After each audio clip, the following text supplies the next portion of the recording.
Welcome students. In last period we have started data transfer instructions. As we have started chapter number 2, instruction set and programming of Unit 5. So this chapter is broadly divided into two sections, we can say. Instruction set and programming of Unit 5.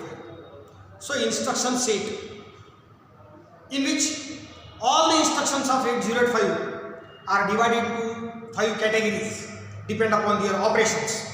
Say data transfer, arithmetical, logical, branching and machine coding. So these are the 5 types of instruction groups. So we have started first group, that is data transfer instruction. Also we have seen one instruction, that is move.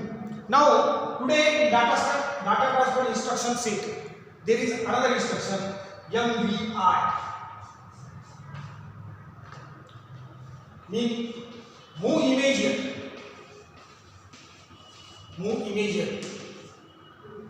Now remember the addressing modes.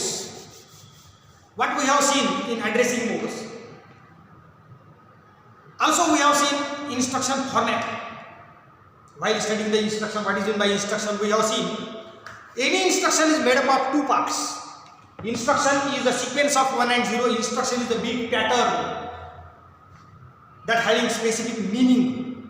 Now any instruction is made up of two parts. First part, that tell microprocessor what operation is to be carried out, that is called as opcode, and another operands.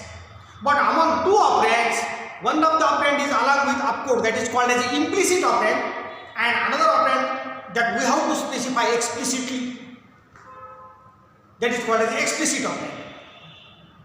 So once again, instruction is the sequence of 1 and 0. Instruction is a bit pattern having specific meaning, and every instruction is divided into two parts. First part, which is always 1 byte in length, that is called as opcode, long form operational code, and another part operands, over which operations are carried out. There are two operands, but among the two operands, one of the operand is specified in opcode itself, that is called as implicit operand, and another operand that we have to specify explicitly, that is called as an explicit operand. Now in addressing mode we have seen what exactly mean by addressing mode. Way of specification of explicit operand, more specifically, that is called as addressing mode. How you specify the explicit operand? So explicit operand may be in register, that is called as a register addressing mode. Explicit operand may be in memory location whose address is in register pair, that is register indirect addressing mode. Or explicit operand is itself a data, or when data is itself operand, that is called as an immediate addressing mode. So here also move immediate, so obviously immediate data is to be moved. Data is itself operand. So how this instruction will be? MVI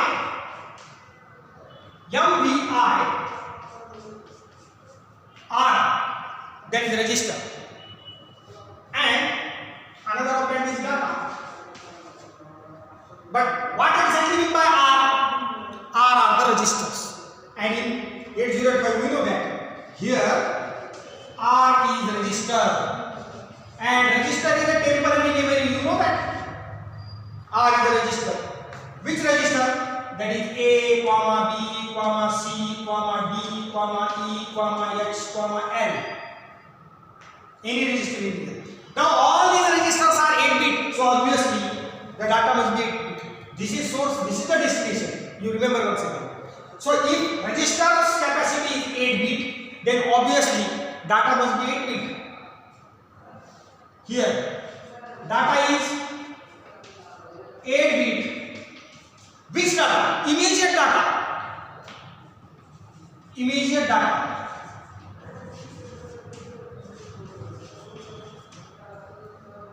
So obviously you see, as we have discussed, instruction is made up of opcode and operands. So this is opcode. This much part is opcode, and this much is operand. And also we have seen opcodes are always 1 byte in length, and data byte. So opcode MEI, operands register and data, length 2 byte, number of machine cycle and T-state period we are going to see. We have seen what is the machine cycle and T-state. Whenever any instruction is executed, number of sub operations are carried out. So what the sub operations will be here? Move the 8-bit data into register. This 8-bit data is to be moved into register. Now, first of all, opcode will be fetched. And after opcode is fetched, Microsoft knows that data is after opcode. Data is after opcode. So, memory read. It means that data is to be read, opcode fetch, 2 machine cycle will be there. We know that for opcode fetch, it will require 4 T-state, and for memory read, it will require 3 T-state. Thus, total 7 T-state will be there. One more format will be there, that is MVI,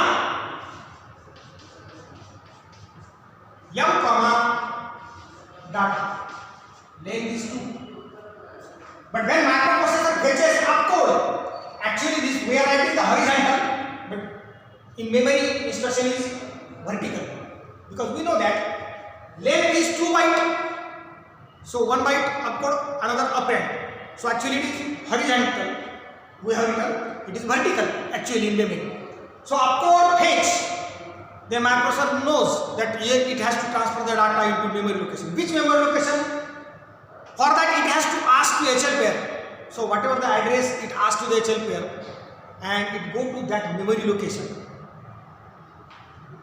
It read the data and store it to that memory location. So it means that opcode fetch, memory read and memory write. So 3 T-state will be there and T-state will be 10. 4, 3, 3. So here what the M is? Here M is memory location. Memory location. Which memory location? Whose address is in HL pair? Whose address is in HL pair? Whose address is in HL pair? Now you can ask the question, what is in by HL pair? List the register names of 8085. So 8-bit registers are accumulator, register B, register C, register D, register E, register H. Here B and C can be paired together. D and E can be paired together.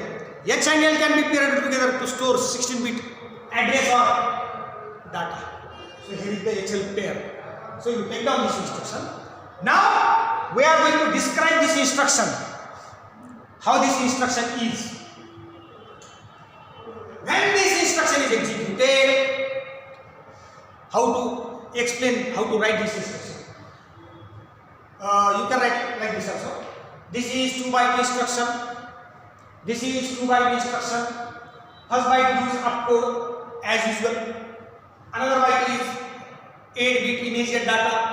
When this instruction is executed, 8-bit immediate data which is after opcode is moved into register. Which register? ABC register. Or 8-bit immediate data can be moved into memory location. Which memory location? Whose address is specified in HL pair.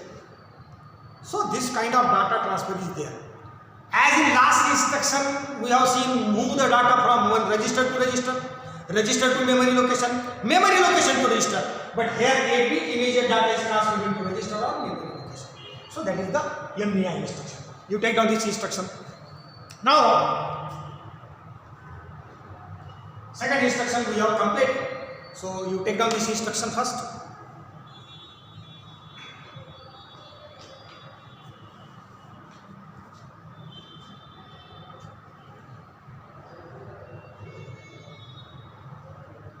Now, third instruction that we are going to see, LDAX.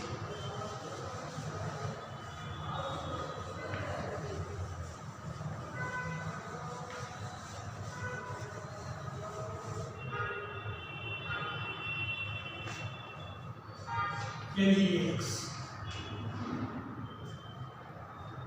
Now once again remember, these instructions are numerics format instruction. Actually microprocessor can understand the instruction which are in the form of 1 and 0 only, because after all microprocessor is an electronic device. That's why microprocessor understand the instruction which is in the form of 1 and 0. But looking toward the 1 and 0, we can't predict, we can't understand its meaning, and hence when that instruction execute, what happens, its description we are taking down, its short word, that is called as a mnemonics. So this is also the mnemonics, move, MEI, LDAX, all these are the mnemonics. Now LDAX, load accumulator, indirect, load accumulator. Thus opcode LDAX, operand register pair RP. You can ask what is RP. Here RP is register pair. RP is register pair.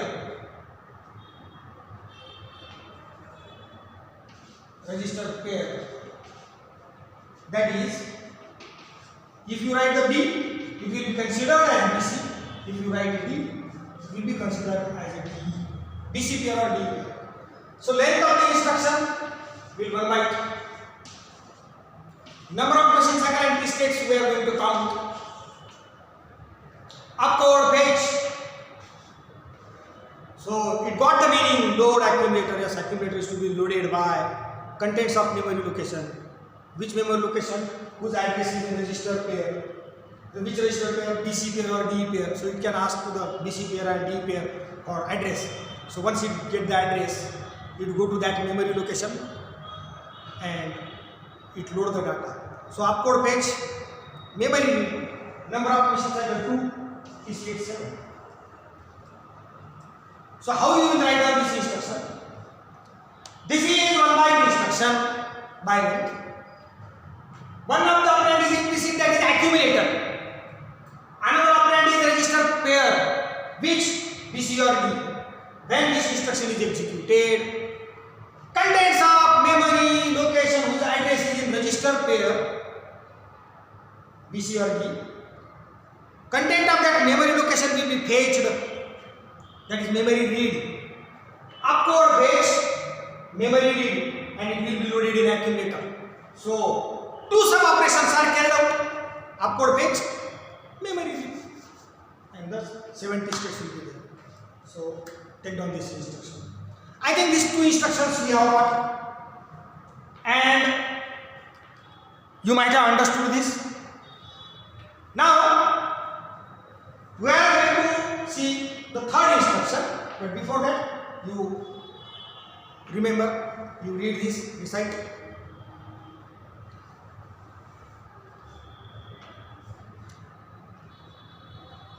Now there is fourth instruction that we are going to study, that is STAX. Instead of load, there is a store. Store, accumulator, indirect. Now you can ask the question, what is the difference between load and store? Load stands for accumulator, in which accumulator will be loaded. Store stands for from accumulator data will be stored. So same thing is there, LDAX opcode, here STA is opcode, and register pair. Now this is 1 byte instruction. How to describe this? In examination 3 instructions are asked. Explain the following instruction, STAX RP. This is 1 byte instruction. First byte use opcode as usual. One of the operand is implicit, that is accumulator. Another operand is register pair, that may be BC or D. When this instruction is executed, content of accumulator are stored into memory location whose address is in HL pair, BC pair or D pair. So number of machine cycle 2. How? opcode fetch. So it got that it has to store the content of accumulator. Content of accumulators are going to be stored in memory location. Which memory location? For that PC pair or D pair is there who is going to tell the address, and after knowing that address it will be stored. Thus opcode fetch, memory write, state 7. So this is the instruction store. So we have seen today 3 instructions: MVR, LDAX, STAX. So I think today you have got. Now our instruction will be going on. This is very important chapter. I think you have got these 3 instructions. Today's 3 instructions. In data transfer, total 12 instructions that we are going to study. Thanking you.